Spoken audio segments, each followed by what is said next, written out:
جب آپ آقا علیہ الصلوۃ والسلام نے اس دنیا سے پردہ فرما لیا، لوگ اس کے بعد بھی باز نہ آئے۔ چنانچہ تاریخ مدینہ کے اندر ایک واقعہ ملتا ہے کہ دو آدمی انہوں نے یہ منصوبہ بنایا کہ ہم رسول کریم صلی اللہ علیہ وسلم کے روضے تک پہنچیں اور دیکھیں کہ واقعی وہاں پر آقا علیہ الصلوۃ والسلام کا جسد اطہر موجود ہے، وہ تو نہ جانے ان کے کیا منصوبے تھے۔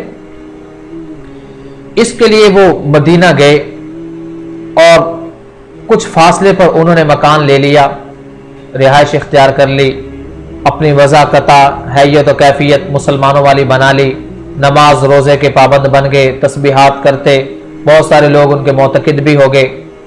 لیکن ان دونوں آدمیوں کا یہ کام تھا کہ جب رات ہو جاتی تھی تو اپنے گھر کے اندر انہوں نے ایسا نظام بنایا کہ وہاں سے سرنگ کھودنا شروع کی، اور وہ سرنگ ان کھودتے کھودتے ان کا مقصد تھا روضہ رسول تک پہنچنا۔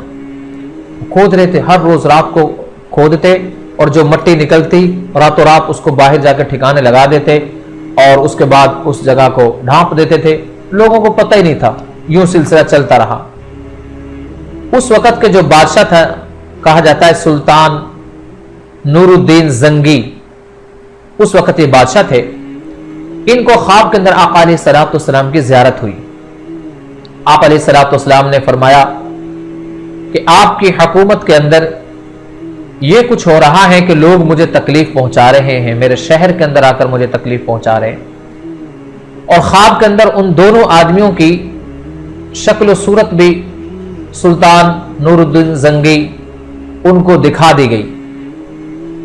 بادشاہ جب اٹھا، سلطان اٹھا صبح کو پریشان کہ یہ کیا ماجرا ہے، فوراً وزیر سے بلوایا، اس سے مشورہ طلب کیا تو وزیر نے مشورہ یہ دیا کہ لگتا ہے کہ مدینے کے اندر کوئی عجیب واقعہ پیش آنے والا ہے، خطرہ ہے، اس لیے جتنی جلدی ہو سکے ہمیں مدینہ پہنچنا چاہیے۔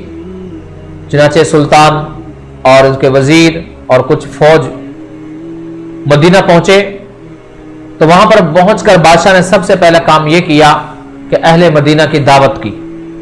مقصد یہ تھا کہ جب دعوت کھانے کے لیے لوگ آئیں گے تو خواب کے اندر جن دو لوگوں کی میں نے صورت دیکھی تھی ان کو میں پہچان لوں گا۔ دعوت کی، دعوت کے بعد خود بادشاہ دروازے پر کھڑا ہو گیا۔ لوگ کھانے کے بعد جب واپس جانے لگے، ہر ایک آدمی کو بڑے غور سے دیکھتا، ایک دو یہاں تک کہ سارے لوگ گزر گئے اور بادشاہ کو پتہ نہ چلا۔ اس سے سلطان پریشان کہ جن دو آدمیوں کی میں نے خواب کے اندر شکل دیکھی تھی، مجھے اس بھرے مجمع کے اندر اتنے سارے لوگوں کے اندر وہ مجھے نظر نہیں آئے۔ اس لیے مزید تفتیش کروائی اور لوگ دوڑائے تحقیق کے لیے کہ دیکھو کیا کچھ مرد ایسے ہیں کہ جو دعوت میں شریک نہیں ہوئے۔ تو لوگوں نے بتایا کہ ہاں فلاں مکان کے اندر دو بزرگ رہتے ہیں، وہ عام طور پر باہر نہیں نکلتے، اپنے اللہ اللہ کرتے رہتے ہیں، تو بڑے نیک آدمی ہیں، اس لیے وہ دعوت میں وہ شریک نہیں ہوئے۔ بادشاہ نے کہا ان کو بلواؤ، ان کو لایا گیا، پیش کیا گیا تو فوراً سلطان نے ان دونوں آدمیوں کی شکل پہچان لی، اور یہ وہی دو آدمی تھے کہ جو رسول کریم صلی اللہ علیہ وسلم نے جن کے متعلق فرمایا تھا کہ یہ وہ دو آدمی ہیں جو مجھے تکلیف پہنچا رہے ہیں۔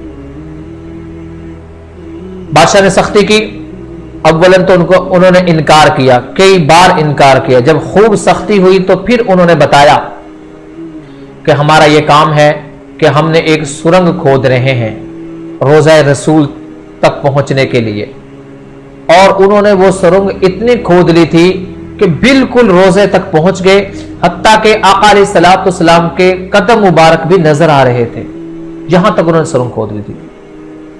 ان کو پکڑوایا، گرفتار کیا، سزا کے طور پر جیل کے اندر ڈلوا دیا۔ اس کے بعد سلطان نے، بادشاہ نے روضہ رسول کے ارد گرد شیشے سے اور زمین کے نیچے پانی تک سے دیواریں کھڑی کی ہیں تاکہ دائیں بائیں سے چاروں طرف سے کوئی آدمی دوبارہ اس قسم کی حرکت نہ کرے۔ اور جب وہ سرنگ کھود کر انہوں نے وہاں تک کھودی ہوئی تھی، سلطان نور الدین زنگی وہ خود بھی اس سرنگ کے ذریعے سے اندر تک گیا اور اس نے آقائے دو جہاں صلی اللہ علیہ وسلم کے قدم مبارک کو بوسہ بھی دیا، محبت کا اظہار کیا اور جتنی جلدی ہو سکے اس کو بند کروا دیا تھا۔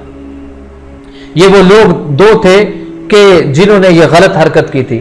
اس سے یہ بات بھی معلوم ہو گئی کہ آقا علیہ الصلوۃ والسلام اپنے روزے کے اندر باقاعدہ حیات ہیں اور ان کا جسم بالکل صحیح سالم ہے۔